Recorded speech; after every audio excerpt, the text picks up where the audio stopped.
Welcome back, folks, to another exciting AP Chemistry video. I know I'm just as excited as you are. So last time we talked a little bit about equilibrium, how to determine and calculate equilibrium constants, concentration values within equilibrium, lots of stuff we can do with this. Today, I think a little bit simpler task, a little less math. Today we're going to focus on some of the applications of equilibrium constants that we can use in Le Chatelier's principle. I'm super excited. If you are, make sure you leave a like, and we have no sponsor for the video, so go me. Hopefully by the end of this video you will be able to solve for the reaction quotient of an equilibrium reaction. You should be able to explain Q in relation with K and predict the direction of a reaction. You should also be able to use Le Chatelier's principles to predict the reaction direction based on temperature, pressure, we're going to include volume in that, and moles that have changed. Now remember last time we talked about K, and K is the equilibrium constant that is used to determine the reaction direction at equilibrium. You remember that if K is greater than 1, that it favors the products, and if K is less than 1, that it favors the reactants. Well, what's nice is that there's another tool out there that is known as Q, and Q is very, very similar to K. You even calculate Q the same way you do K. But Q is the reaction quotient, and it is calculated the same way using the concentrations or pressures at any point in the reaction. K is just at equilibrium, but Q can be calculated at any point. We can then compare the Q value with the K to determine the reaction progress and which direction the reaction will go from Q in order to get to K. So Q allows us to determine kind of the constant at any point in time. We then compare that to K, and that's going to tell us which direction the reaction is going to go towards the reactants or towards the products in order to reach equilibrium. It's a very, very powerful tool, and we can do some math associated with it. So in summary, if Q is less than K, then the concentration of products is too small, and the reactants are too large. The reaction will proceed from left to right. So again, if Q is less than K, it goes from left to right. In summary, if Q is greater than K, the concentration of reactants is too small, and the products are too large. So the reaction will proceed from right to left. If Q is equal to K, then the reaction is at equilibrium. So once again, we can calculate Q the same way we calculate K. Q just happens to be at any point in the reaction, K is at equilibrium. If Q is less than K, then the concentration of the reaction proceeds from left to right. If Q is larger than K, then the reaction proceeds from right to left. Okay, let's do a practice problem and see how this goes. At 448 degrees Celsius, the equilibrium constant, Kc, for the following reaction is 50.5. Predict in which direction the reaction proceeds to reach equilibrium if we start with 2.0 times 10 to the negative second moles of Hi, 1.0 times 10 to the negative second moles of H2, and 3.0 times 10 to the negative second moles of I2 in a 2-liter container. Okay, so a couple things are happening here. We're given our equilibrium constant, which is nice. So we know that we're going to be comparing K, which again is 50.5, to Q, which we don't know yet, because Q is where we start. And so with this information, we can compare Q to K and then determine whether the reaction goes. Now, Q, the constant for this, is going to be calculated the same way we calculate the equilibrium constant, so we need to do that first. So in this instance, Q equals concentration of my products using the coefficients as exponents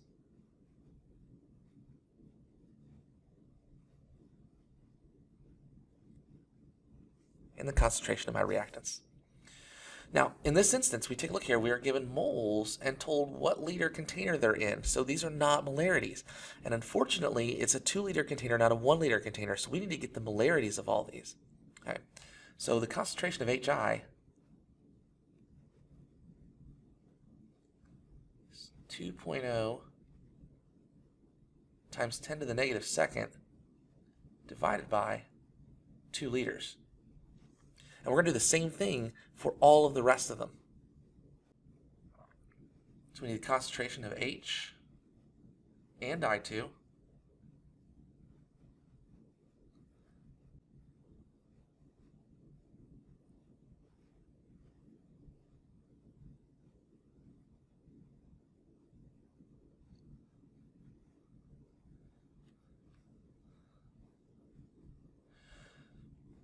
So let's get our concentrations first.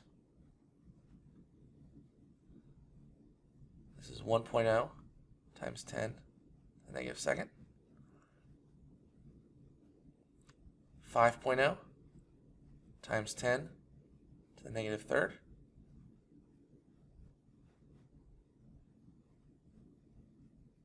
And 1.5 times 10 to the negative second. So now that we have all these, let's plug these in and get our Q value.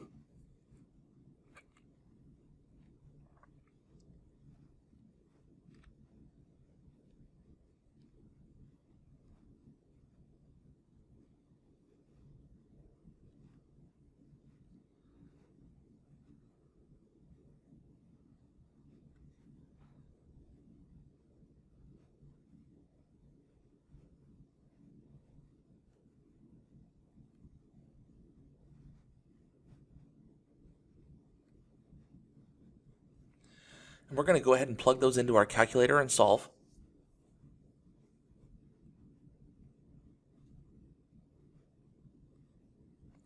So Q is now equal to 1.3. So in this instance, we compare K and Q. Q is less than K. So as a result of this, if Q is less than K, then the reaction is going to proceed towards the right. That gives us what the question is asking for. So again, calculating Q is very similar to calculating K. It's just that Q can happen anywhere in the experiment. We then compare Q to K, and that tells us what direction the reaction proceeds. Let's move on. Now, a few of the things that we are going to focus on in this particular unit are Le Chatelier's principle, and Henri-Louis Le Chatelier is the best French I got. Put forth a set of principles on how equilibrium changes based on factors.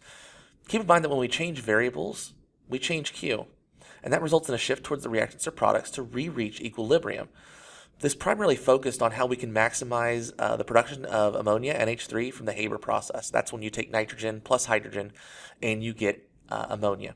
So we're really going to focus on three things here. We're going to focus on moles, volume and pressure, and temperature. So let's talk about concentration to start off with. If a system is at equilibrium and the concentration of any substance is increased, the system is going to react to consume some of that substance. If the system is at equilibrium and the concentration of any substance is decreased, then the system reacts to make more of that substance. So if you add more reactant to a system, the equilibrium is going to shift to the products because it's going to want to consume that in order to get back to equilibrium. Take a look at the example of the picture on the bottom left here. When we get to the part where hydrogen is added, notice that it gets consumed. When that substance is increased, it gets consumed and the more ammonia is made.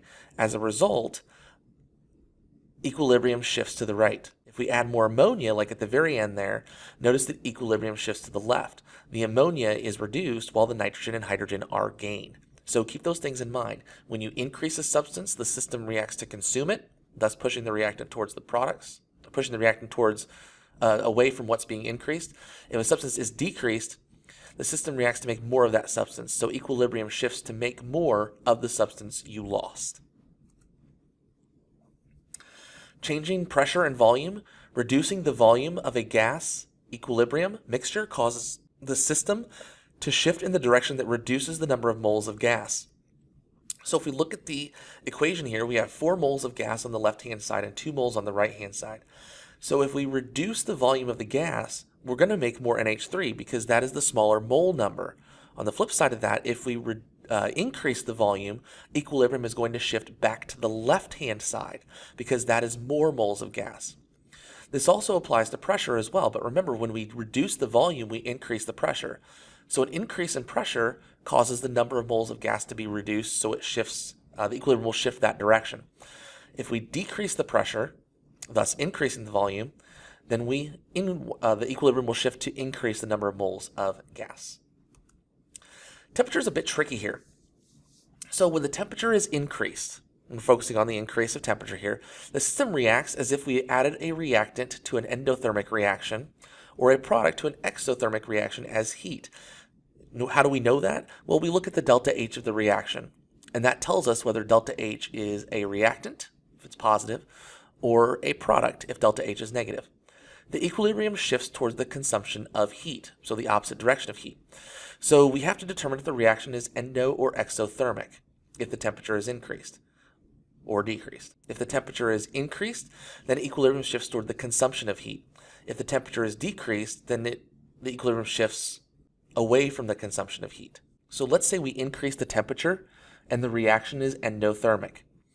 That means that the equilibrium shifts towards the consumption of the heat, and as a result, we are going to make more product, so the reaction will shift to the right. Okay? Conversely, if the temperature is increased and it is an exothermic reaction, the equilibrium is going to shift towards the reactants because it is consuming heat. If the temperature is decreased, then everything is flip-flopped. Okay? Let's do some practice problems. So let's consider the equilibrium reaction listed here with a delta H of 58 kilojoules. Let's try to take a look and figure out which direction the equilibrium will shift when these 5 things happen. So the first one says N2O4 is added. Remember, when we increase the concentration of something, the equilibrium is going to shift towards making less of that. So when we add concentration of N2O4, the equilibrium is going to shift to the right because it's going to consume any excess N2O4 that is produced. For B, NO2 is removed. So in this case, if we remove some NO2, then equilibrium is going to shift to the right as well. Because if we remove NO2, N2O4 is going to be consumed to make more NO2 to get it back into equilibrium. Thus, it's going to shift to the right. C is a bit of a tricky one. So we add N2 to the system, but in this instance, does that change any part of the reaction? Is N2 involved in the chemical reaction at all? No, it's not. And since it's not involved in the chemical reaction, you are going to find that there is no change in the equilibrium constant. For D, the volume is increased. Now remember, when we decrease the volume, equilibrium shifts towards the lower mole number. In this case, volume is increased, so it is going to shift towards the higher mole number. So in this instance, 2 moles of NO2 compared to 1 mole of N2O4, equilibrium is going to shift to the right. So the last one we're looking at, E, has to deal with temperature. Remember, temperature, we need to consider heat as either a reactant or product based on the value for delta H. Delta H here is positive, so we're going to consider heat a reactant. Delta H is positive, it is an endothermic reaction. The temperature is decreased. If the temperature is decreased, then the reaction shifts towards wherever heat is located. If the temperature is increased, it shifts away from where heat is located. So in this instance, heat is to the left-hand side, so therefore the equilibrium will shift to the left. Okay? So I know there's a lot to keep in mind here. We're going to practice with a lot of these principles, but the 3 things we need to keep in mind: concentration, volume, and temperature, in terms of where they shift based on whether they are increased or decreased, thinking about Le Chatelier's principle. All right, folks, pretty much wraps up the video. Again, we're going to practice quite a bit on some of these concepts, particularly looking at Q in relation to K, and then utilizing Le Chatelier's principle to determine where equilibrium shifts based on a variety of different properties like concentration, volume, pressure, and temperature. All right, we'll talk to you later, guys. Have a great day. Bye-bye.